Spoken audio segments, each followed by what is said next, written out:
Bismillahirrahmanirrahim. Assalamualaikum warahmatullahi wabarakatuh. Selamat datang teman-teman YouTube di channel Hororian.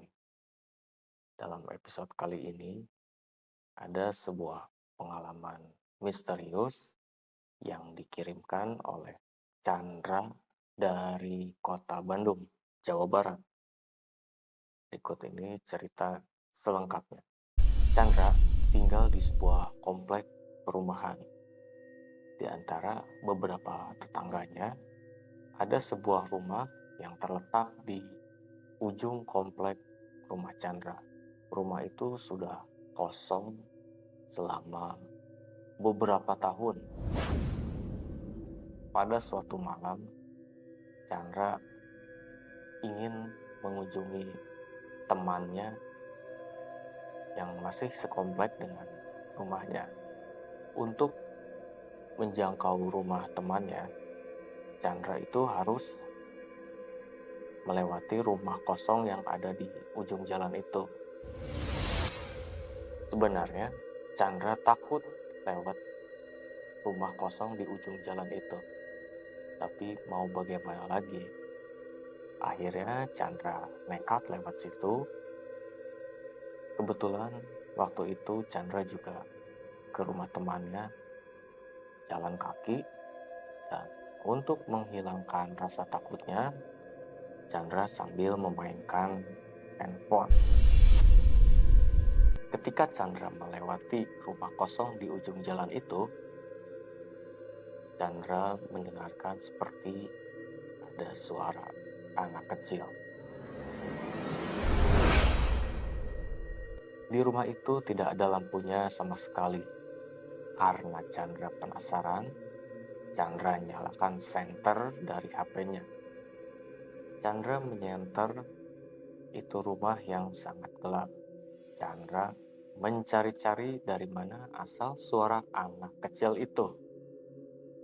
Tapi Chandra tidak melihat apa-apa. Di halaman rumah tersebut ada sumur kosong. Nah, saat melewati sumur itu, bahu Chandra seperti ada yang menepuk.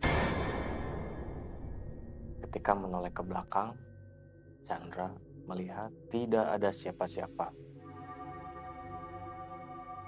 Chandra meneruskan perjalanannya sampai ke rumah temannya. Sesampainya di rumah teman Chandra tidak ada di rumahnya. Terpaksa Chandra balik lagi. Tetapi Chandra tidak langsung pulang ke rumah. Dia memutuskan untuk nongkrong di warung ibu-ibu yang jual gorengan. Gorengan adalah sambil menunggu temannya, siapa tahu sudah pulang. Tetapi hingga larut malam, teman Chandra tak kunjung pulang ke rumah. Waktu itu sudah pukul menunjukkan 22:15. Kebetulan ada tetangga Chandra juga yang lewat. Dia baru pulang kerja. Teman Chandra itu bernama Lia. Saat malam itu Lia pulang kerja diantar oleh pamannya. Namun hanya diantarkan di ujung jalan saja.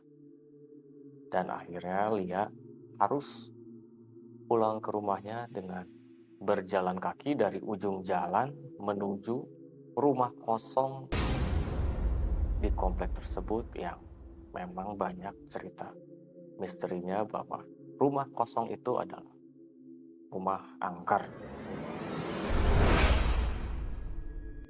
Lia sempat bertemu dengan Chandra ketika Chandra sedang menongkrong di warung yang menjual gorengan.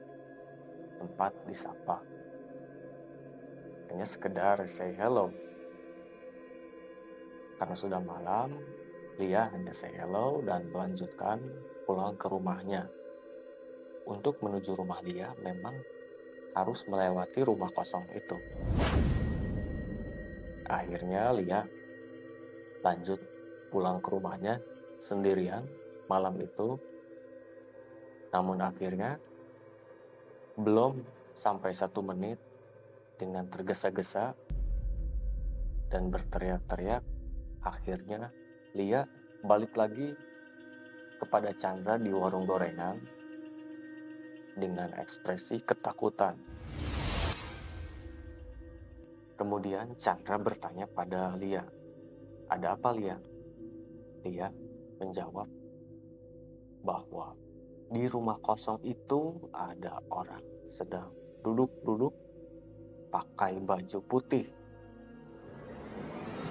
Kemudian Chandra memastikan ke rumah kosong itu, namun ketika Chandra sampai di rumah kosong itu, Chandra tidak menemukan apa-apa. Kembali kepada Lia, memberitahukan bahwa Chandra tidak melihat apa-apa di rumah itu. Tapi Lia tetap ketakutan, sampai-sampai dia minta jemput sama orang tuanya. Selang 3 menit kemudian, orang tua Lia datang. Kemudian Chandra bilang pada orang tuanya kalau dia ketakutan. Pada orang tuanya, Lia diajak pulang, tapi Lia tetap tidak mau lewat rumah kosong di ujung jalan tersebut. Akhirnya, Lia dan orang tuanya lewat jalan yang lain, lewat jalan sebelahnya. Akhirnya, Chandra memutuskan untuk pulang bareng Lia dan orang tuanya, karena Chandra juga merasa takut untuk pulang sendirian. Sambil pulang bersama, Chandra pun ikut mengantarkan Lia pulang ke rumah orang tuanya. Karena dalam perjalanan pulang, Lia masih merasa ketakutan seperti orang yang sedang trauma. Ketika sudah sampai di depan rumah Lia, wajah Lia menjadi berubah, sangat pucat dan penuh ketegangan. Jalannya pun agak aneh, bahkan Chandra ingin menertawakannya. Ketika Lia masuk ke dalam rumah, Lia berkata sama ibunya sambil memegang kepala. "Ibu, kepala Lia terasa berat." Tidak lama setelah bilang begitu, Lia langsung pingsan selama kurang lebih 5 menit.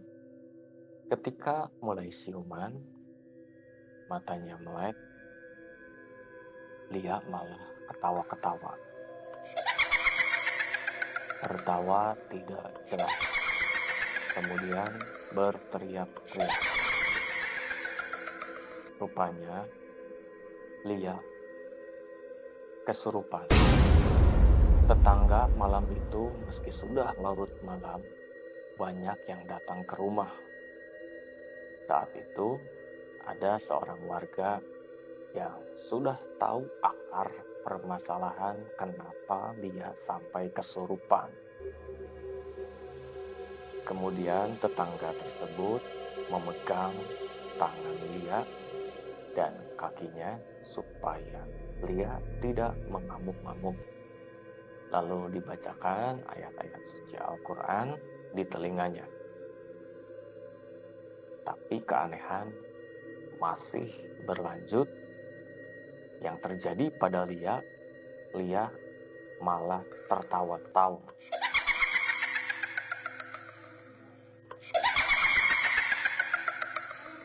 Dalam hati Chandra berkata, "Ini setan kuat banget ya."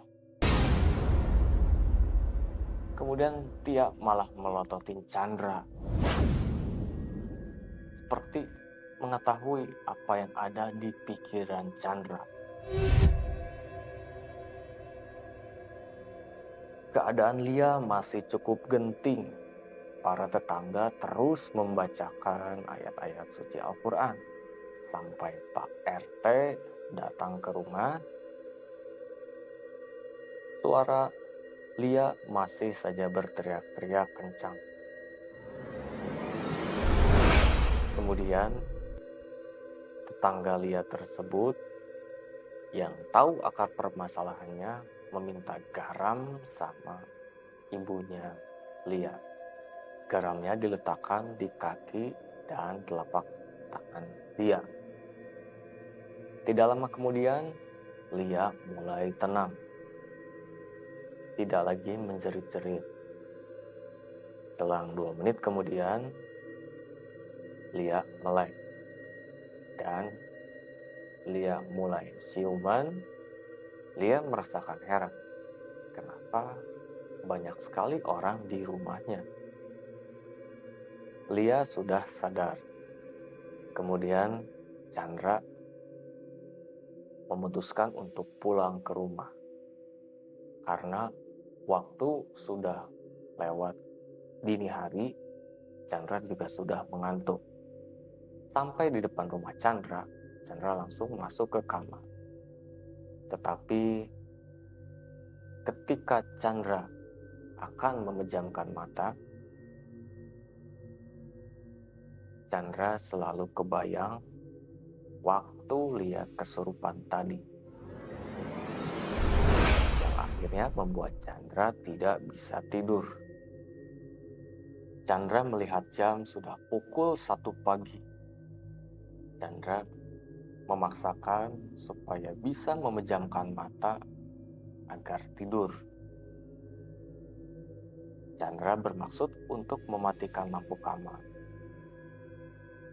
Waktu Chandra mau mematikan lampu kamar, pintu kamar Chandra yang sudah dikunci kemudian terbuka sendiri.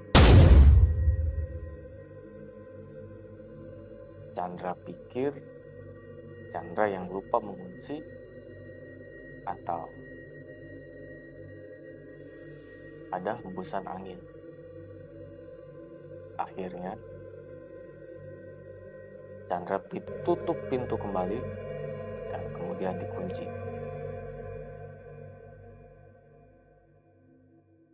Setelah Chandra mengunci pintu, tiba-tiba lemari pakaian di kamar Chandra seperti yang goyang.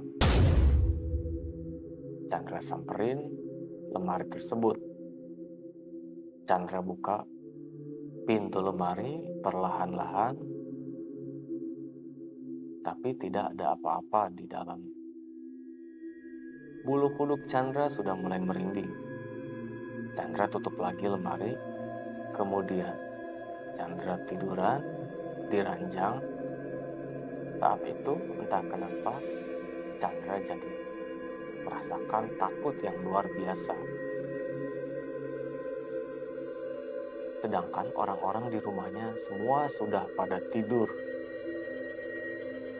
Chandra paksain untuk memejamkan mata. Saat Chandra mau tutup mata, rambut Chandra seperti ada yang mengelus-ngelus.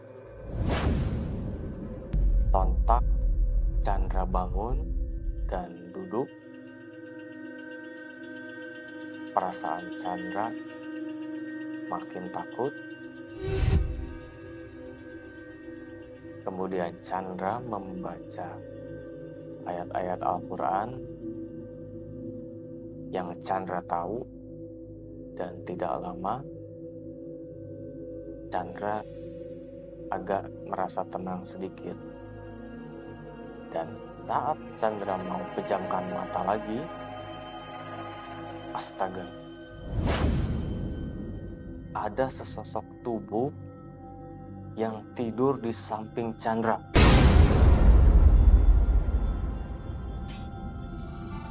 Ketika Chandra menengok ke arah sosok itu mukanya hancur,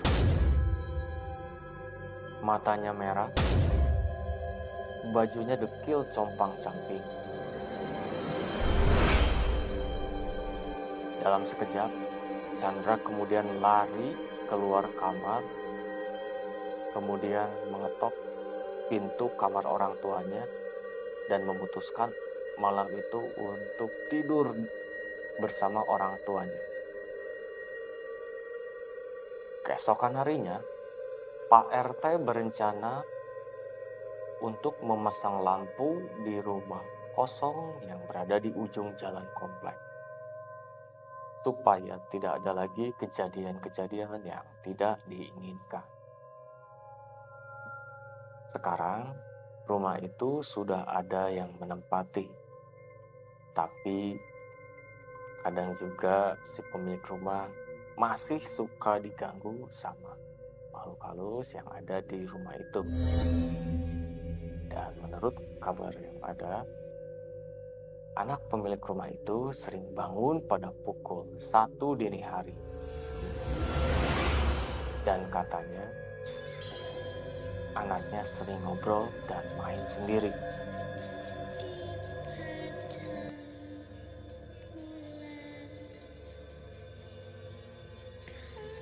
Sekian cerita horor untuk episode kali ini. Mohon maaf apabila ada salah kata. Semoga bermanfaat untuk menjadi renungan diri. Assalamualaikum warahmatullahi wabarakatuh. Meski suram dan rapuh